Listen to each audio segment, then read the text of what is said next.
আমাদের খুব খিদে পেয়েছে রানীমা। আমাদের বাড়ি নিয়ে চলো রানীমা, আমাদের খুব খিদে পেয়েছে।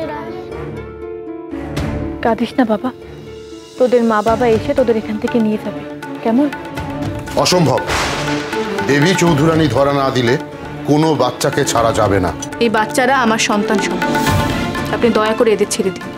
এই ব্যাপারে আমি কিছু বলতে পারবো না। আমি আমার বাচ্চাকে নিয়ে গেলাম, আপনারা দেবী চৌধুরানীর প্রতীক্ষা করুন।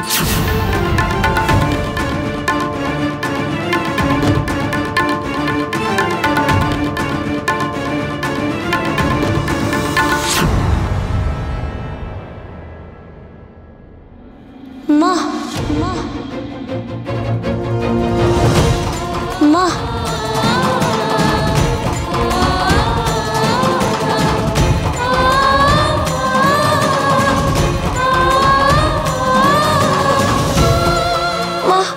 তুমি আমায় ফেলে কোথায় যাচ্ছ মা?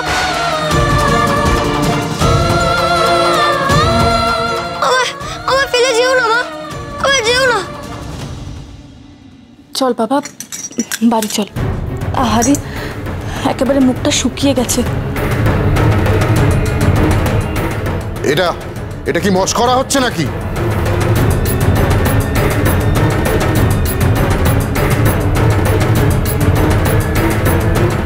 কেন সিংজি, কি হয়েছে?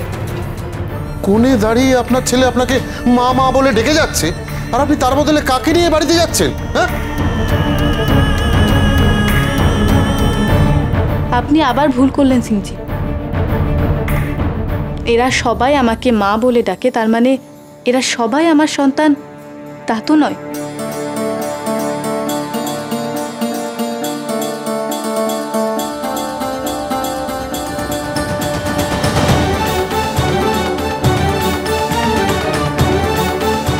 অসম্ভব, অসম্ভব। ওই ওই ওই বাচ্চাটা আপনার নিজের ছেলে নয়, ওই বাচ্চাটাই আপনার ছেলে। দেখো কাণ্ড, আমি মা, আমি নিজের ছেলেকে চিনব না?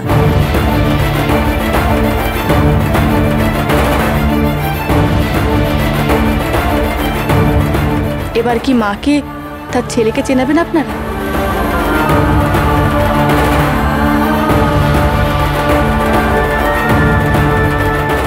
সিংজি, আপনার কোথাও ভুল হয়নি তো? অন্য কারোর ছেলেকে ওর ছেলে বলে তুলে আনেননি তো?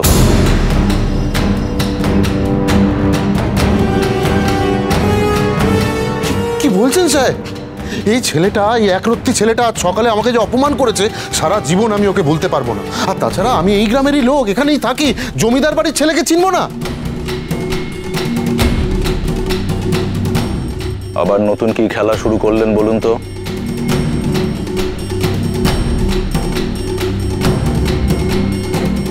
আমি সাধারণ গৃহবধূ মাত্র, আমি দেখাবো খেলা, তাও আবার সিংজি আর ব্রেনন সাহেবকে?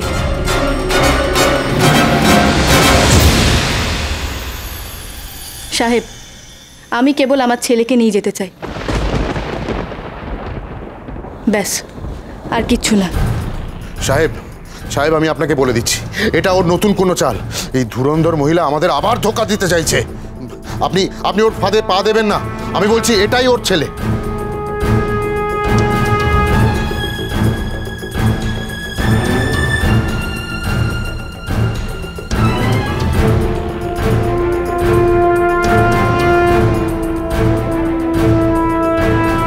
সাহেব, আমি জমিদার বাড়ির বউ। প্রতিদিন কত শত গায়ের মানুষ আমাদের বাড়িতে আসেন, কত বাচ্চাও আসে তাদের সাথে। এরা সবাই আমাকে মা বলেই ডাকে।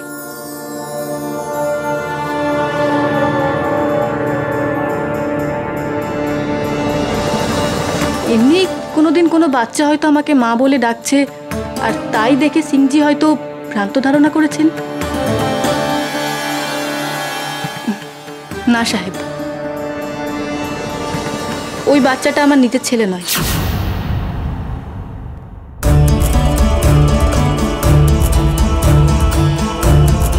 মা কেন এমন বলছে? তবে সত্যি কি আমি মায়ের ছেলে না? সেই জন্যই মা আমাকে নিয়ে যেতে চাইছে না।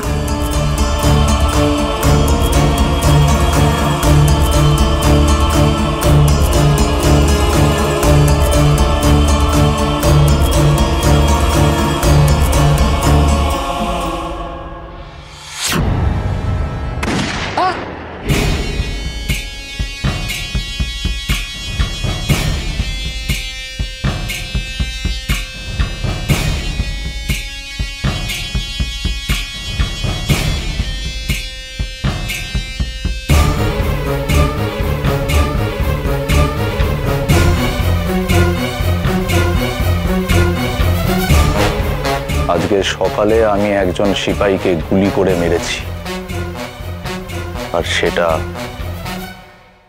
ও নিজের চোখের সামনে দেখে খুব ভয় পেয়ে গেছে।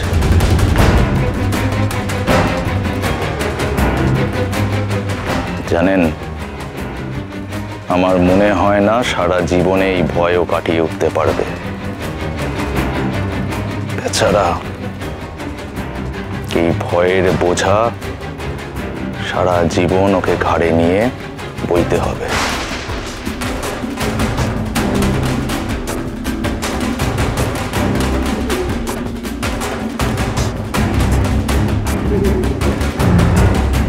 সেটা কি সম্ভব?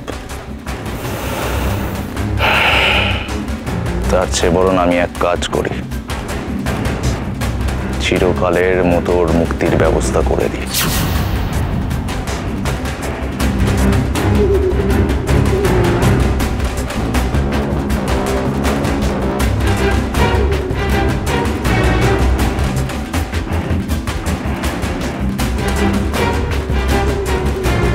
আমার বিশেষ অনুরোধ, আগে আমি এই বাচ্চাটাকে মুক্তি দিই,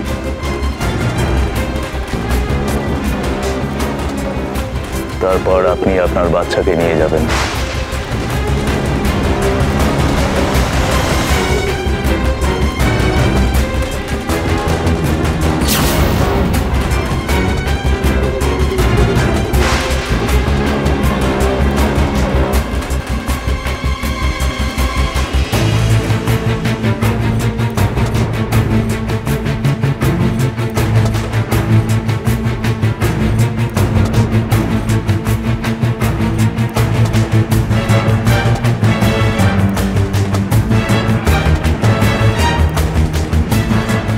ভয় পাস না বাবা, তোর গায়ে একটা আঁচড়ও তোর মা লাগতে দেবে না।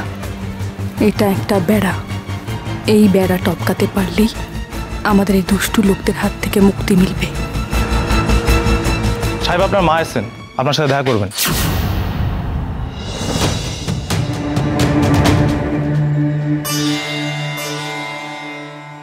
মা? মা এসেছে?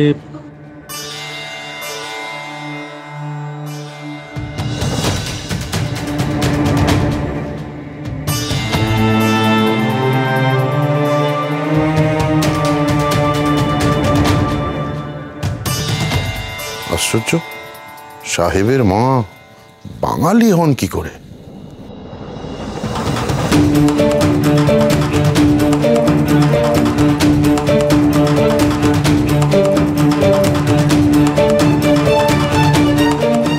দেবী সিং জানে না ব্রিডানের সম্বন্ধে কতটা খোঁজ খবর নিয়ে তারপর আমি এখানে এসেছি।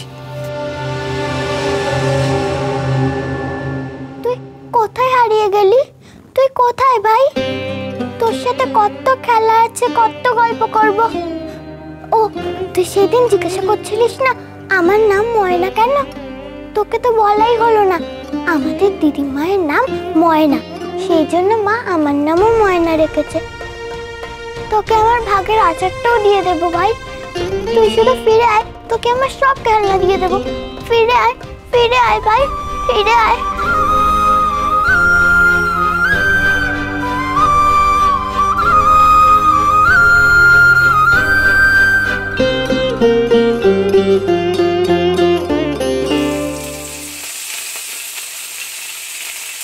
কুন্দ, আমার লুচি বেলা কিন্তু প্রায় শেষ। এই কুন্দ, ময়দাটা তাড়াতাড়ি মাখ। কি রে? হ্যাঁ গো মেজো বৌমনি, আমার ময়দা মাখাই হয়ে এলো বলে। ময়দাটা ভালো করে না ঠেসলে, ভালো করে ময়াম না দিলে না লুচিগুলো আবার নরম হবে না গো। তোমার ওই হাতের কাজ শেষ হয়ে যাওয়ার আগে আগেই আমার হয়ে যাবে, তুমি কোনো চিন্তা করো না গো মেজো বৌমনি। কি গো, কেমন আছো তোমরা? মা সরস্বতী দিদি, তুমি কতদিন পর, কেমন আছো গো? বাইরে কেন, ভেতরে এসো। কি তোমাদের কি ভোগ বানানোর কাজ চলছে নাকি? ঠিক বলেছ, কতদিন পর এলে তুমি। দাঁড়িয়ে কেন, বসো। কোন তো পিড়িটা কোথায় গেল গো?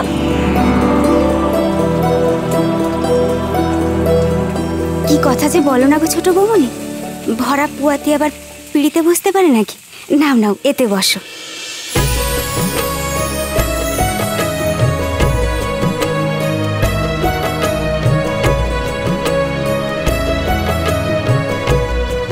সত্যি, আমি তো একদম খেয়াল করিনি। এ তো দারুণ খুশির খবর।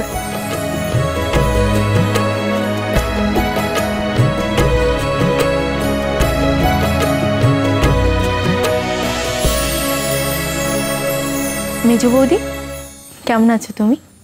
যাক, দেরিতে হলেও মেজ বৌদির দিকে নজর পড়লো তাহলে। আমি তো ভাবলাম বড় লোকের মেয়েকে দেখে হয়তো আমাকে আর দেখতেই পাবে না।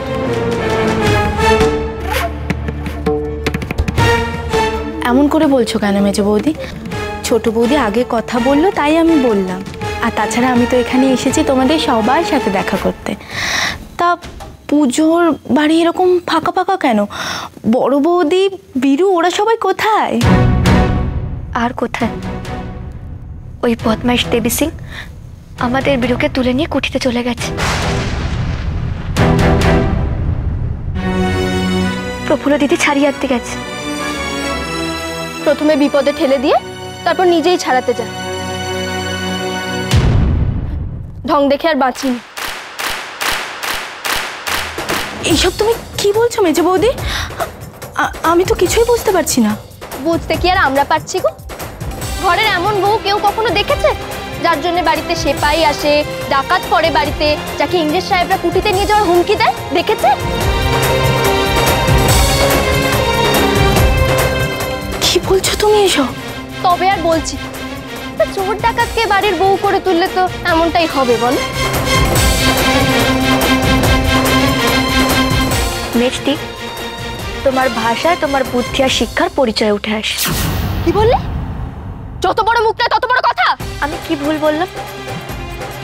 তুমি ভুলে গেলে তোমার মেয়ে বিনাকে প্রফুল্ল দিদি বারবার বিপদের হাত থেকে বাঁচিয়েছে।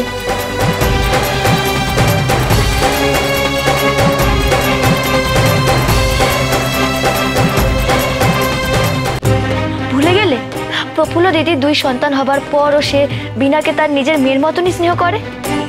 অন্যদের কথা ছেড়েই দাও, তোমার যখন প্রাণ সংশয় হলো, ডাক্তার বৌদি সবাই যখন জবাব দিয়ে দিল, তখন এই প্রফুল্ল দিদি তোমার প্রাণ বাঁচিয়ে তুলেছিল। মনে আছে? হ্যাঁ, সব মনে আছে। তা খামোকা ঘরে চেঁচিয়ে মরছিস কেন? খোল করতাল নিয়ে রাস্তায় গিয়ে প্রফুল্ল দিদির নামে গুণ কীর্তন গা। তুই বড় লোকের মেয়ে, তোকে বারণ করবে কে?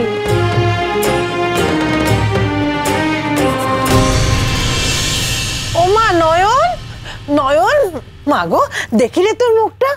ও মা, একেবারে আগুনের তাপে লাল হয়ে গেছে গো। এত বড় বাড়ির ঘরণী গৃহিণী, এত বড় দায়িত্ব, আরে একে সামলানো মুখের কথা।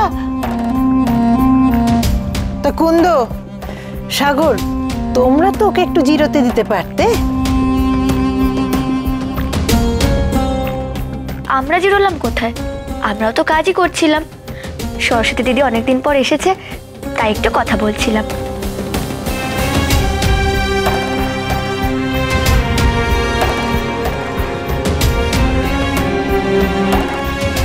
না না, থাক থাক, তোমার আর নিচু হয়ে কাজ নেই। সরস্বতী দিদি, তোমার সাত খাওয়ানো হয়ে গেছে গো।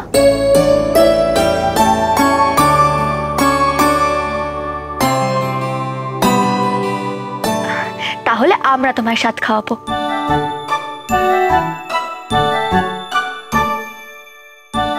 খুব আনন্দ হবে। তুমি এখান থেকে সাথ খেয়ে তবে যাবে, কেমন?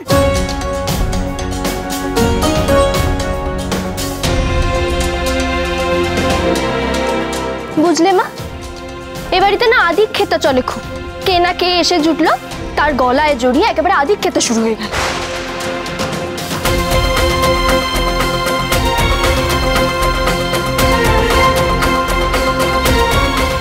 তুমি কি এই কথাগুলো সরস্বতী দিদিকে হেও করে বললে? আমার ঘাড়ে কটা মাথা আছে রে সাগর, যে যাকে তুই মাথায় তুলে নাচছিস তাকে আমি হেও করব?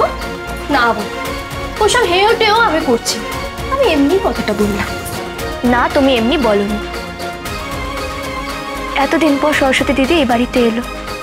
ওর বাবা মানে বিলাস মামা, উনি আমাদের সকলের জন্য কত কিছু করেন। আর তার মেয়েকে ভালোবেসে যদি আমি একটু স্বাদ খাওয়াই, তাতে তোমার এত জ্বালা উঠছে কেন? জ্বালা উঠবার কি আছে বাচ্চা, তুমি খাওয়াও না, খাও। তুমি স্বাদ খাওয়াও, তারপর ছেলে হলে তাকে অন্নপ্রাশন খাওয়াও, তারপর সেই ছেলে বড় হলে তার বিয়ে দিয়ে বউ ভাত খাওয়াও। কে বারণ করেছে? ওর বাবা তো সেই কবে থেকে এ বাড়িতে গেড়ে বসে একবারে অন্ন ধ্বংস করে যাচ্ছে।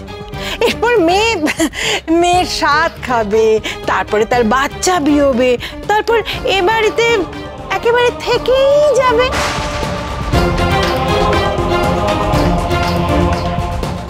তা আমার সরস্বতী জামাই বাবা জীবন কোথায়?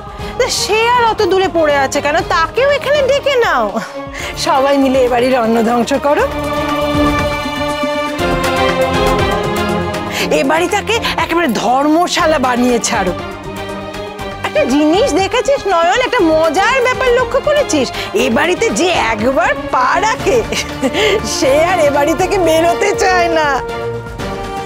না বলেছো না, একটা কথা না বলে পারলাম না। ওই যে আপনি বললেন না, যে এই বাড়িতে একবার পা রাখে সে আর এই বাড়ি ছেড়ে নড়তে চায় না, এটা কিন্তু আপনি একেবারে ঠিক বলেছেন। ওই যে আপনার এই বাড়িতে ঘন ঘন আসা, দুদিন থাকার নাম করে মাসের পর মাস এখানে থেকে ভালো মন্দ ধ্বংস করা, এইসব দেখে দেখে না আমাদের চোখ সয়ে গেছে। সাগর, উফ, এই চিৎকার আর থাকা যাবে না। চলো সরস্বতী দিদি, আমরা ঘরে গিয়ে কথা বলি। দাঁড়া সাগর, আমার মা যে তোর গুরুজন, তাকে কিনা তুই এইভাবে অপমান করলি? ও, বয়সে বড় হলে বুঝি তাকে গুরুজন মানতে হয়? তাহলে ওই পুরনো বটতলায় গিয়ে বট গাছকে প্রণাম করে আসলেই তো হয়, গুরুজন তো। মিষ্টি, বয়সে বড় হলে সে কখনো গুরুজন হয়ে যায় না। গুরুজন হতে গেলে তাকে তার যথার্থ ভূমিকা পালন করতে হয়। সরস্বতী দিদি, চলে এসো। এখানে থাকলে আমারই শরীর খারাপ লাগবে। চলো।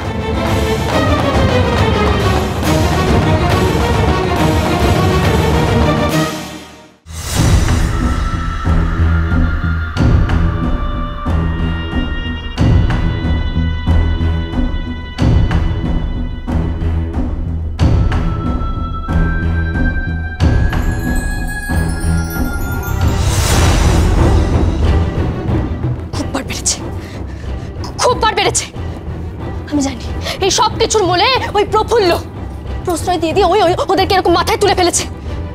মেজো বাবুনি, ঝুড়িটা বাইরে থেকে গেছে, লুচিগুলো ঢাকা দেওয়ার জন্য আমি ঝুড়িটা নিয়ে আসছি। হ্যাঁ নয়ন, সাগর দেখছি তোর পথের কাঁটা হয়ে দাঁড়াচ্ছে।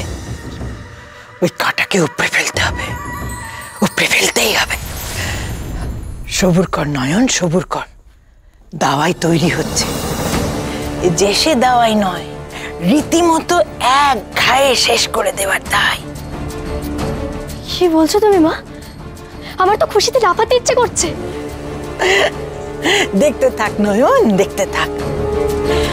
সকলের সামনে এমন তীর মারবো না, তোর ওই ছোট সতীন এক ঘায়ে একেবারে ফোনে তলা শেষ করে দেবে।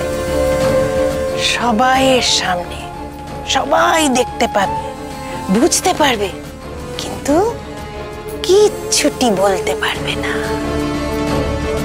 কি যে বলো না তুমি মা, প্রফুল্ল আছে না, ওর কথা তুমি ভুলেই গেলে। ভুলিনি রে, ভুলিনি। আরে প্রফুল্লকে যে গোড়া সাহেবরা ডেকে পাঠিয়েছে, সে কি আর প্রফুল্লকে ওই ছেলে শুদ্ধ গাড়ি করে এই বাড়িতে পাঠিয়ে দেবে বলে? প্রফুল্লকে ওরা বন্দি করবে, তাই জন্যে ওই ওর ছেলেকে ধরে রেখেছে আর ওকে ডাক পাঠিয়েছে। বড় বউ, তোমার খেলা তো শেষ হলো, এবার জামাই বাবা জীবন ওই ওই গাঢ়তে যাবে প্রফুল্লর সঙ্গে দেখা করতে। তুইও যাস, মাঝে মধ্যে তুইও একবার দুবার যাস, তোর তো বড় সতীন বলে কথা।